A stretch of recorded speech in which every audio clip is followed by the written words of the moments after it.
Patient को बहुत समझाया था ना। हाँ। आ गया फोन, आ गया? खुला है, बंद नहीं हो रहा है, बहुत दर्द है। चलो बच्चे उन्हें मेडिसिन बताओ और फिर हम समझाते हैं कि उन्हें क्या हुआ।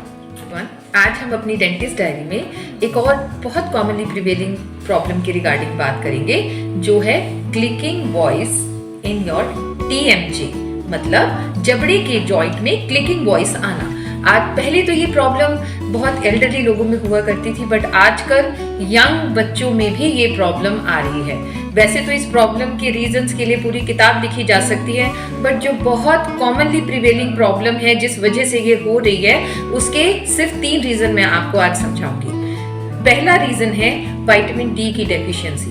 विटामिन डी एक ऐसा फैक्टर है जो आपके मसल्स और हड्डियों दोनों को टेक केयर करता है। अगर उसकी डेफिशिएंसी है, मेक श्योर आप उसको ठीक रखें।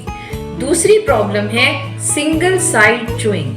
किसी भी वजह से अगर आपका कोई दांत निकला हुआ है या किसी दांत में कीड़ा है, इलाज नहीं है, या खाना फंस रहा है बार बार, इस वजह से आप दूसरी तरफ से खाना शुरू कर देते हैं, तो भी टीएमजे पे प्रेशर पड़ता है और ये क्लिकिंग वॉइस आनी शुरू हो जाती है। थर्ड प्रॉब्लम है अक्कल दाढ़ का टेढ़ा निकलना।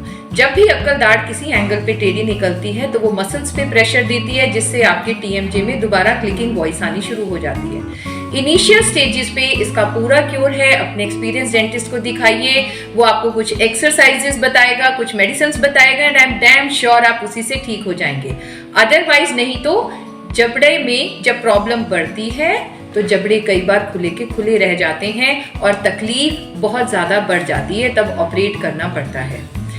आई एम डैम श्योर अगर आप अपने किसी भी एक्सपीरियंस डेंटिस्ट को इनिशियल स्टेजेस पे दिखाएंगे, आप बिल्कुल ठीक रहेंगे। Thank you, have happy smiles.